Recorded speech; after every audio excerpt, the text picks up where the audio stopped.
Hi, this is Mark from LongIslandWatch.com, and today, two really cool, new for our store, Seiko watches. These are the recreations of the 62MAS, or 62MAS diver.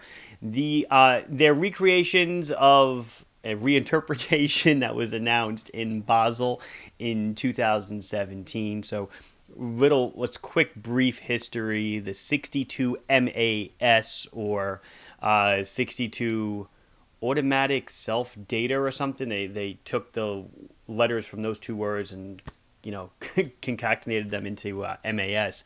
Anyway, that watch was released in Seiko in 1965 and is generally considered to be their first diving watch. It's a gorgeous watch. It's 37 millimeters. Automatic, and it's got the dive DNA that every other Seiko diver has thereafter. So in Basel, they announced a new, a re-release or reinterpretation, if you will. It's a little bit different, known as the SLA017, and also in Japan, the SBDX019, I believe. It's very similar watches. So it's a little bit bigger, but really looks exactly the same as the initial 62MAS. Problem is the watch was like, I think €3,400 is what it was going for. You can find them on eBay or in the States now for around $4 or $5 grand. And then after that, Seiko released in Japan the SBDC051 and 053, both of which I have here now to show you. They also released, which I don't have yet, an SPB051 and SPB053, I believe. That's the international version of the same watch. I believe actually everything about the watch is exactly the same, but until I get them, I'll do another video when those come in, and I'll compare them. I believe it's the exact same watch. Anyway, so today's video is the SBDC051-053, which is kind of like the 62MAS. I keep saying reinterpretation because can't say a reissue. I think Seiko's term is reinterpretation because it's just, it's inspired from that watch, and they made something, really new. Anyway, they came in, and there's a blue and a black. The blue totally blew me away. Gorgeous looking watch. Let's get over and check both of them out. Oh my goodness, I forgot to do a wrist check. So you know what? I'm already set up over here, so why don't we just do the wrist check over here? Maybe it's a little bit better so you can see the watches better. This is my mid-80s date just from my father. Obviously runs like a top. It was recently serviced and cleaned. Yes, I had it polished. Don't get mad. I'm not reselling it. Love it. Yes, it's a non-standard date magnifier. That's all my watchmaker had on hand when I needed a new crystal installed. And then on the other wrist, believe it or not, I guess I'm double Rolexing today. It's kind of weird, I think. But my blue Yachtmaster, simply because the blue Seiko I'm about to show you inspired me to wear this watch because it rivals the beauty of this piece. Okay, so there they are. I've got two of them for you. I've got the SBDC051, which is the black dial on the stainless steel bracelet. And it's interesting, they went with the blue dial. The SBDC053 is on the rubber strap. No, they don't sell this on a bracelet. No, they don't sell this on rubber. Will we be able to get the accessories to flip them? I cannot say at this time. Retails are, we sell them for around $900 for the bracelet and around a little over $700 for the blue dial. And they just are knockout pieces. So I'm going to do my usual. I'll pick them up and we'll go over each one. Oh, that one wants to be picked up. It's talking to me. So then fine. Okay, Mr. Blue, you will be the first one to go, and then we'll pick up the black one. Put them both on my wrist later and you can check them out. So this is SBDC053, and just to be clear, this is the JDM version. This comes straight from Japan. You can see the labeling, obviously pro specs, professional specifications, but then all the rest of the tagging is in Japanese, 200 meters, and then we'll look at some of the tags. They both are coated in what Seiko calls Dia-Shield. Dia-Shield is a surface treatment 2 or 3 times stronger or more scratch resistant than stainless steel, so the case will look relatively brand new for a longer period of time. And then the actual tag itself, you can see the markings, and if I can get it to stay in my fingers, you'll see the part number, SBDC053, the price, 80,000 yen, and on the back, again, more of the same. The movement, the 6R15 accurate to plus 25 minus 15. The watch is made in Japan, 23 joules, etc., etc. Nice looking tags. So let's get into the watch itself. So like I said, the watch is a nice size. The original 62 MAS was around 37 millimeters. So now we've bumped it up to 42.6 millimeters in diameter. So it's a good size. But as you'll see in the wrist shot, it's quite a comfortable wearer. It is 13.8 millimeters thick. The crystal is domed ever so slightly. And tip to tip is 49 millimeters, which you would expect from a watch of this size. The lug, surprisingly, is 20 millimeters, not 22. Usually a 42 millimeter watch, I expect to see a 22. In this case, I see a 20. Still, you can get a lot of stuff to fit that if you want to put a different strap on it. Solid screw down case back, of course, and we could see all these Seiko markings. It is indeed made in Japan. It is an anti-reflective sapphire crystal, scratch resistant. And they put the AR on the inside only, so you won't scratch it off the crystal when you use the watch. Then it kind of looks really funny. It is 200 meters water resistant, obviously. It is a screw down crown. It is powered by a 6R15 movement. So that is the higher end movement that is shared in the SARB 033, 035, 017. I believe it's also in the Sumo. So we're dealing with a good movement. So when you look at the price tag, this one's roughly $700. You are getting a lot of value for your money. You know, not only they didn't stick the 4R35 in here. I know a lot of you were complaining about the latest Presage releases in the US.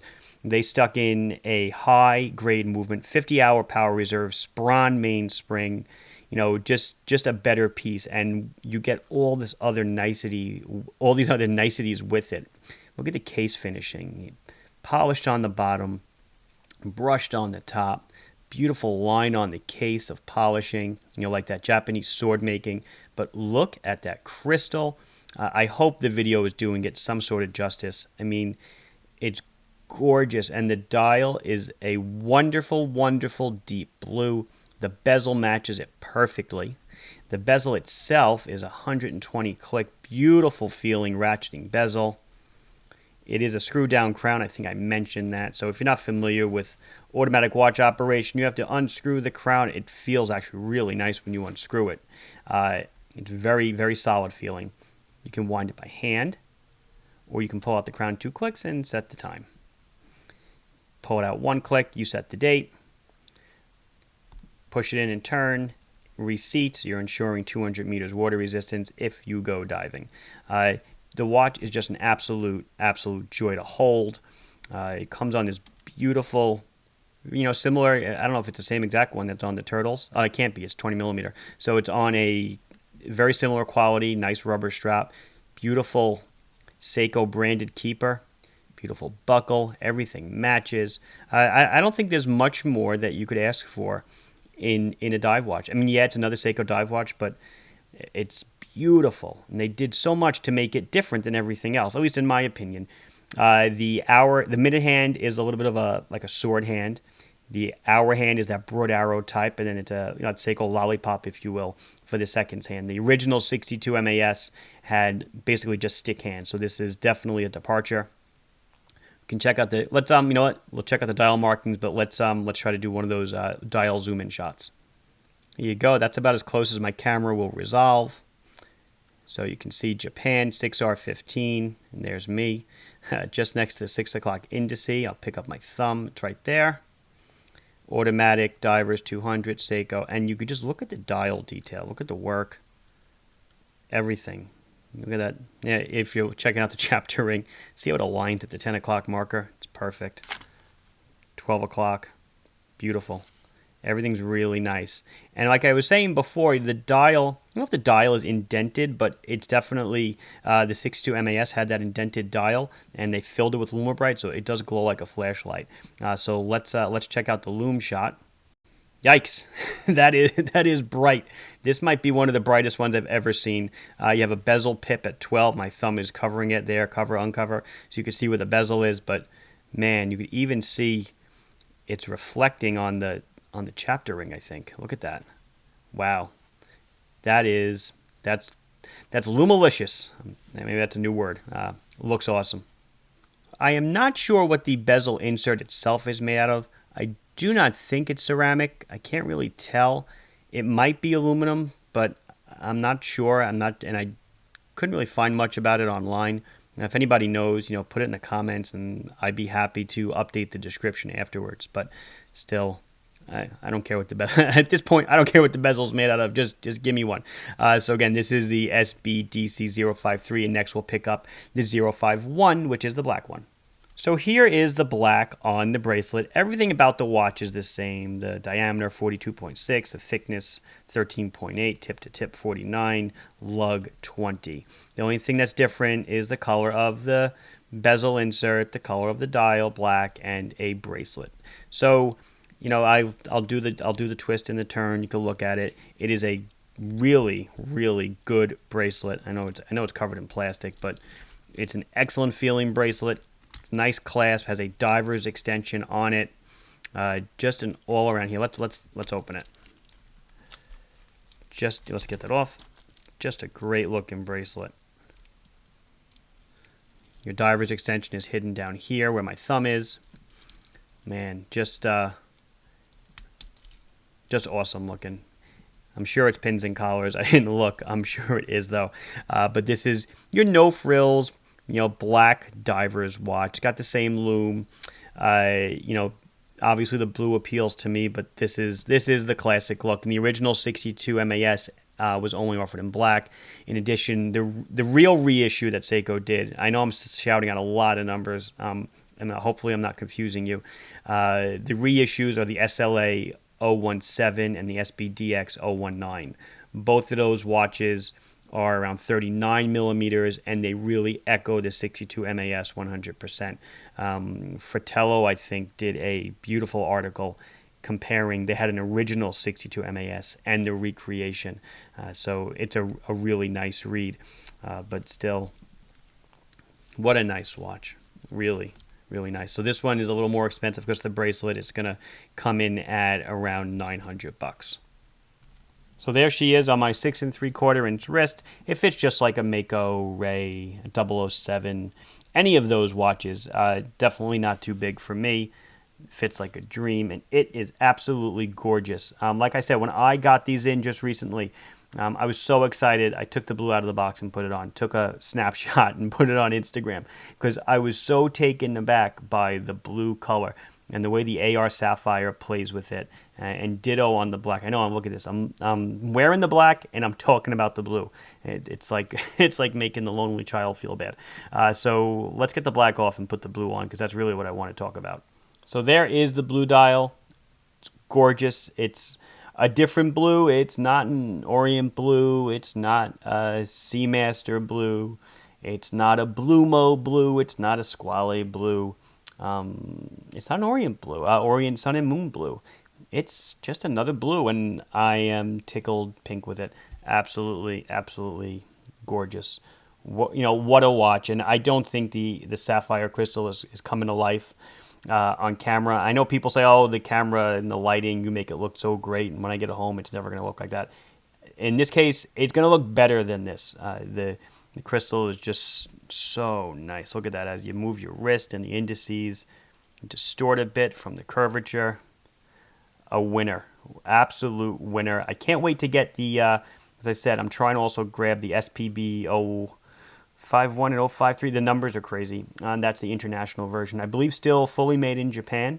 I believe they're all made in Japan. I believe it's actually the same exact watch, just as a different reference number. But I won't know that until I get them in because finding information out from this company is extremely, extremely difficult. So this has been Mark from LongIslandWatch.com showing you the Seiko SBDC051 in the background, 053 in my hand, the blue dial. Both of these are inspired by the original 62MAS dive watch that Seiko released in 1965 and is generally considered their first dive watch and basically their foray into the dive watch industry, which continues today with outstanding successes, obviously countless successes.